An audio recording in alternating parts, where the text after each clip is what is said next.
വ്യത്യാസമില്ലാതെ ഒപ്പമുണ്ടെന്ന് മുതിർന്ന പൗരന്മാർക്ക് ശക്തി പകർന്ന് ദിനാചരണം. മുതിർന്ന പൗരന്മാരെ അനാഥാലയങ്ങളിലേക്ക് അയക്കുകയും പീഡിപ്പിക്കുകയും ചെയ്യുന്ന നെറികേടുകൾക്കെതിരെ ഒരു കൂട്ടായ്മ. ജില്ലാ സാമൂഹിക ക്ഷേമ വകുപ്പിന്റെ നേതൃത്വത്തിലാണ് കരുതലിന്റെ കൂട്ടായ്മ ഒരുക്കിയത്.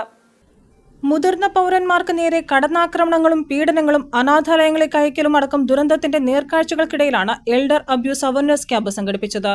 നൂറുകണക്കിന് വൃദ്ധജനങ്ങളുടെ അഭയകേന്ദ്രമായ കുമ്പനാട് ധർമ്മഗിരി മന്ദിരത്തിലെ അന്തേവാസികളെ കൂടി സാക്ഷിയാക്കിയാണ് ദിനാചരണം നടന്നത്. യോഗം അബിൻ വർക്കി MLA ഉദ്ഘാടനം ചെയ്തു.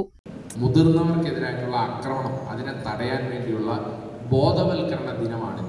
എന്തുകൊണ്ടാണ് ഇങ്ങനെ ഒരു ദിനം ഇന്ന് നമുക്ക് ആചരിക്കേണ്ടി വരുന്നത്? കാരണം നമ്മുടെ അമ്മമാരെ മനസ്സിലാക്കാത്ത, നമ്മുടെ വയോജനങ്ങളെ ബഹുമാനിക്കാത്ത, അവരെ ഉപദ്രവിക്കുന്ന ഒരു നാടായി നമ്മുടെ നാട് മാറിക്കൊണ്ടിരിക്കുന്നു എന്നുള്ളത് കൊണ്ടാണ് ലോകവ്യാപകമായി ഈ ദിനം ആചരിക്കുന്നത്. അതുകൊണ്ട് തന്നെ ഈ ദിനത്തിൽ എൻ്റെ പ്രിയപ്പെട്ട അമ്മമാരോട്, എൻ്റെ പ്രിയപ്പെട്ട എൻ്റെ ഗുരുക്കന്മാരോട് അല്ലെങ്കിൽ മുതിർന്നവരോട് ഞങ്ങൾക്കൊക്കെ പറയാനുള്ളത്, നിങ്ങളോടൊപ്പം ഞങ്ങളുണ്ട് എന്നത് പറയാൻ കൂടിയാണ് ഈ അവസരം ഞങ്ങൾ വിനിയോഗിക്കുന്നത്.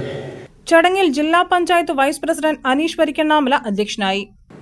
മുതിർന്ന പൗരന്മാരെ കൂടാതെ നമ്മുടെ യുവാക്കളായ ചെറുപ്പക്കാരായ നിരവധി ആളുകൾ ഈ ചടങ്ങിൽ പങ്കെടുക്കുന്നുണ്ട്.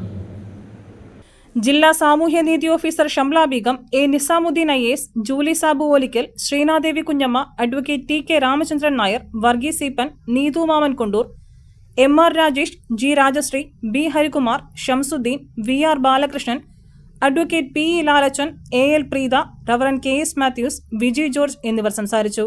തുടർന്ന് മൗണ്ട് സിയോൺ ലോ കോളേജിന്റെ നേതൃത്വത്തിൽ സ്നേഹത്തണൽ എന്ന നാടകവും ഉണ്ടായിരുന്നു. News bureau, Kozhencherry.